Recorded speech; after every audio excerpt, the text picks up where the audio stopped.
Hola amigos de YouTube, Dios les bendiga en esta tarde maravillosa que estoy haciendo sana doctrina, sana enseñanza. Vamos a continuar meditando y pidiéndole al Señor que nos revele y cada día vaya el Señor dándonos más de su luz, dándonos más de su misericordia, dándonos más de que podamos pues ser revelados todos estos misterios que para las organizaciones quedarán como misterios, pero para los hijos de Dios no hay misterios, porque nosotros estamos en la roca que es Cristo Jesús, nuestro Señor. El día de hoy voy a hablar de una enseñanza muy importante, los errores y la falsa doctrina de la Trinidad en el cristianismo. Este es el tema de hoy, amados hermanos. Para iniciar voy a empezar con una lectura en el libro de Efesios capítulo 4, me pueden acompañar, Efesios capítulo 4, versículo 4. Vamos a leer, dice: un cuerpo y un espíritu, como fuisteis también llamados a una misma esperanza de vuestra vocación. Porque un Señor, una fe y un bautismo, un Dios y Padre de todos, el cual sobre todos y por todos y en todos. Y a cada uno de nosotros le fue dada la gracia conforme a la medida del don de Cristo. Por lo cual dice: subiendo a lo alto, llevó cautiva la cautividad y dio dones a los hombres. Esta va a ser la meditación de la palabra del Señor. Tenemos muchas cosas que podemos meditar y leer de la palabra maravillosa de Dios. Siempre he analizado con mi maestro, quien aprendí de la palabra de Dios, que también fue un hombre ungido. Él me decía a mí que la eternidad es como un océano inmensamente grande, eterno. Y nuestro cerebro es un espacio muy pequeño, muy limitado para poder entender la espiritualidad. Por más que tengamos la masa gris, la más elevada o la más grande, o podamos ser los genios en cuanto a matemáticas, a física, a historia, y podamos ser unos eruditos, no vamos a entender la palabra de Dios si no le prestamos primeramente nuestro corazón, la tenemos limpio, y nuestra vida debe estar limpia como un niño para que entre la palabra de Dios. Les pido a ustedes que están viendo este video, pongan esa predisposición. Dice la palabra de Dios que el que tiene oídos, oiga lo que dice el Espíritu. Y aquel que tiene oídos, oiga la palabra, porque por el oír viene la bendita palabra de Dios, viene la fe. Así que pongamos atención a lo que vamos a hablar en este momento. Nosotros les había indicado que la Trinidad, ¿sí?, se dio un origen en la Trinidad. Ustedes pueden revisarlo más o menos en el siglo IV después de Cristo. Aproximadamente después de unos 400 años, después de que nuestro Señor Jesucristo subió a lo alto, como dice en la Escritura, y llevando a la cautividad, dio dones a los hombres. Ya habían muerto los apóstoles, e inclusive los mismos que estuvieron con los apóstoles en ese tiempo, en la primera iglesia, también ya habían muerto. Entonces, había quedado un remanente del cristianismo en Roma, había quedado un remanente en el cristianismo en Corintio, había quedado un remanente en diferentes partes donde fue predicada y anunciada la palabra de Dios. ¿Sí? Pero mientras ellos estuvieron aquí, los apóstoles, ellos siempre predicaron la verdadera doctrina de la palabra de Dios.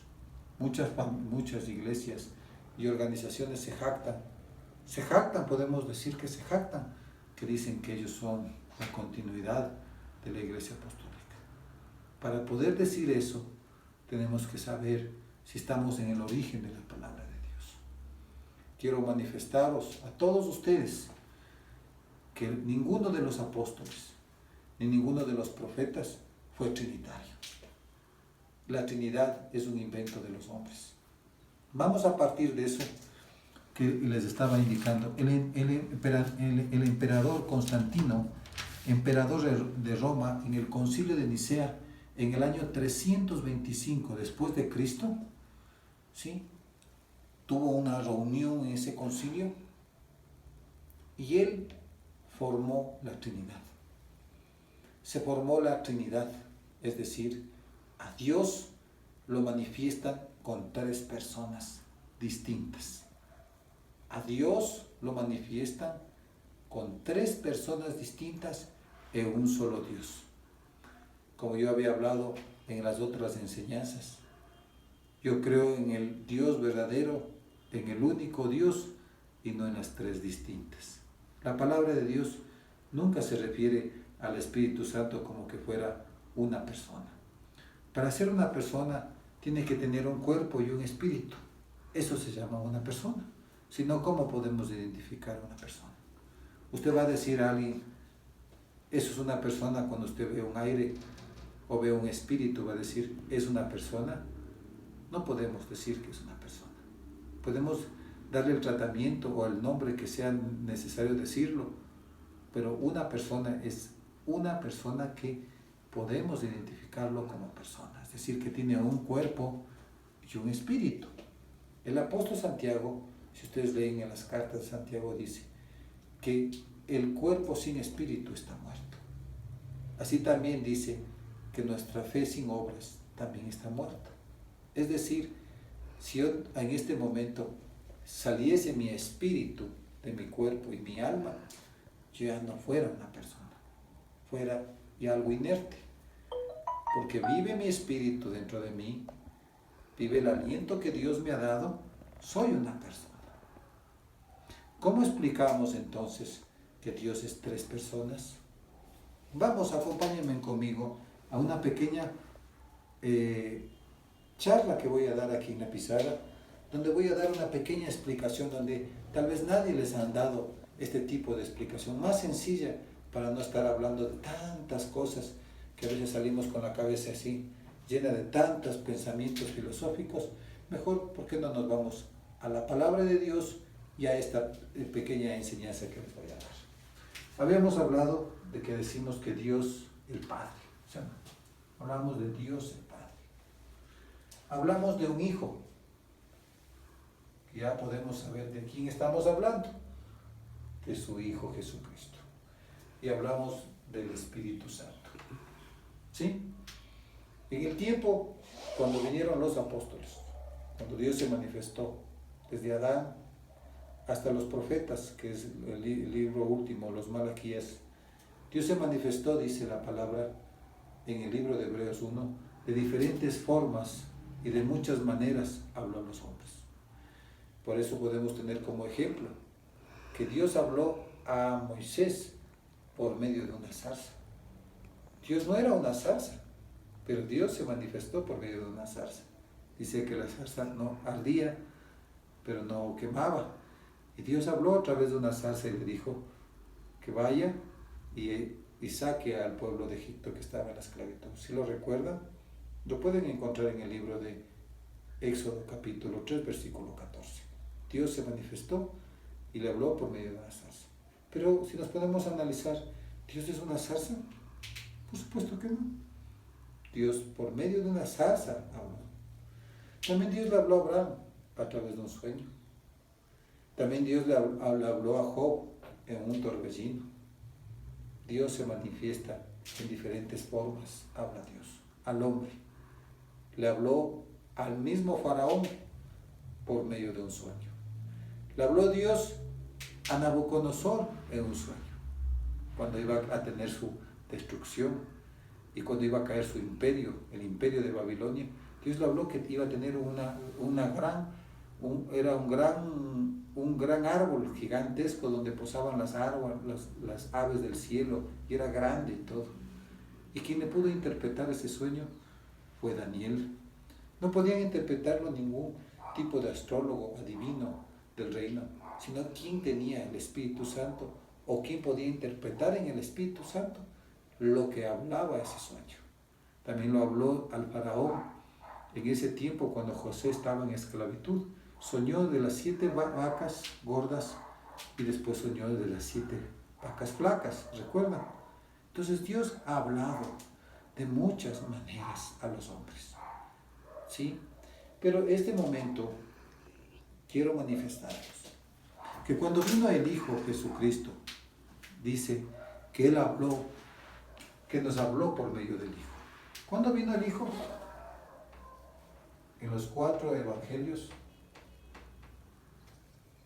Ustedes pueden leerlo y ahí van a tener la historia de la vida de Jesús. Aunque habla brevemente de su niñez, habla muy poco de la niñez de Jesús.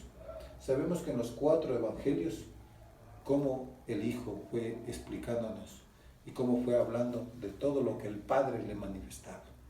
¿Sí? Dios se manifestó por medio de Jesucristo. Cuando estamos ahí dice, pondrás Emmanuel, es decir, Dios con nosotros. Es decir, Dios revelándose ¿en quién? En su Hijo Jesucristo. Ahora, Dios el Padre. Dios el Padre, ¿será que es una persona? ¿Será que es materia? ¿Qué es? La Biblia lo dice en San Juan capítulo 4. Dice, Dios es espíritu. Así lo dijo Jesucristo a la mujer samaritana. Dios es espíritu. Y pueden encontrarlo en cualquier parte de la palabra de Dios que dice que Dios bajó su espíritu sobre los hombres y también derramará su espíritu sobre los hombres. ¿No estamos de acuerdo que Dios es espíritu? Lo dice la palabra de Dios. Si alguien no está de acuerdo que Dios es espíritu y es otra cosa, pues entenderemos de otra manera. Pero eso no estamos en este momento en materia de discusión, algo que es fuera de la palabra de Dios. Aquí vamos a hablar lo que dice la palabra de Dios y no lo que dicen los hombres. Vamos a hablar lo que el Señor dice en su palabra. Entonces, la Biblia dice que Dios es un solo Dios y es Padre. ¿Padre de quién? Padre de su Hijo Jesucristo. ¿Y quién es el Hijo? Jesucristo. Y Jesucristo tiene un Padre, ¿no?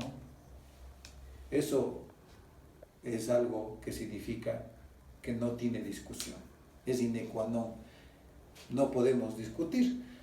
Para que exista un Padre, tiene que tener un Hijo. Y para tener un Hijo, llamarse Hijo, tiene que tener un Padre. Cuando Jesucristo estuvo en esta tierra, Él dijo, las obras y las palabras que yo hablo, no las hablo por mi propia cuenta. Habla el Padre en mí, el Padre se manifiesta. En San Juan 17, capítulo 17, versículo 6 dice, yo he manifestado tu nombre a los hombres que me diste. Él dijo, yo soy el enviado de mi Padre. Yo hago las obras de mi Padre. Que se haga la voluntad de mi Padre. Cuando Jesucristo estuvo en la tierra, en su último momento, cuando iba a ser arrestado y entregado en manos de pecadores, como dice la Biblia, dice que Él dijo en su oración y pidió fortaleza a Dios. Y vino un ángel a fortalecerlo y dijo, Padre, te pido que quites de mí este cáliz, pero que no se haga mi voluntad, sino tu voluntad. Es decir, Él se sometía ¿a quién? A la voluntad de Dios. Hay mucha interpretación, mucha meditación en esto. Podríamos pasar hablando mucho sobre este tema. Por eso voy a hacer lo más concreto posible, para que podamos hacer los errores y la falsa Trinidad, parte 1, parte 2, parte 3, y las veces que sean necesarias. Y suscríbete a mi canal para poder darte una mayor información. No te voy a hablar tanto de historia, ni cómo nació la Trinidad y toda esa situación. Sí vamos a hablar una breve introducción, para que conozcas más o menos cómo se inició la Trinidad. Lo que sí te puedo decir es que si tú crees que Dios es trino, estás más lejos de aquel que le pidió a Jesús y le preguntó, ¿cuál es el principal de los mandamientos? Y Jesús dijo, oye Israel, el Señor nuestro Dios, uno es, único es, y al amarás con todo el corazón, con toda el alma, con toda la mente y con todas las fuerzas. Y el segundo es semejante, amarás al prójimo como a ti mismo. En esto se cierra todo lo que dijeron los profetas. En todo esto consiste, dice, en estos dos mandamientos.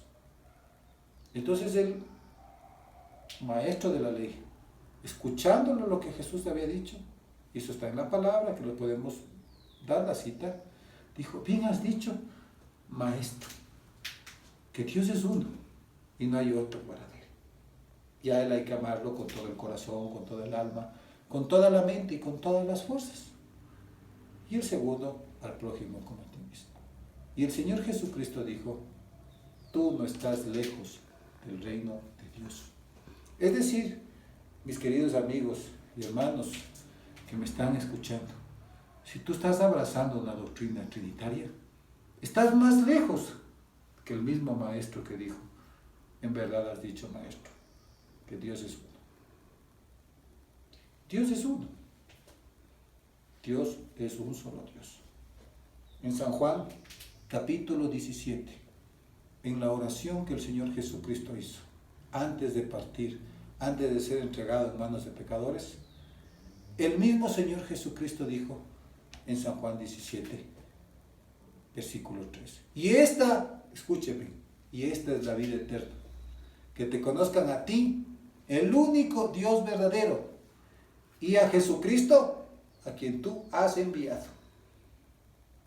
En este versículo, que es muy conocido en el mundo, San Juan capítulo 3, versículo 16. Porque de tal manera amó Dios al mundo, que envió a ¿quién? A su Hijo Jesús, para que todo aquel que en él crea no se pierda, mas tenga vida eterna. ¿Quién es el que le envió al Hijo? El Padre. Entonces estamos hablando de que hay un Dios, ¿sí o no? Un Dios y Padre. ¿Por qué es Padre? Porque tiene un Hijo. ¿Y por qué hay un Hijo? Porque hay un Padre. Esto significa que es sine qua non. Sine qua non. Es decir, indiscutible. Si no podemos discutir algo que es claro y preciso. La Biblia nos habla de un Padre y nos habla del Hijo. El Hijo unigénito. Muy bien.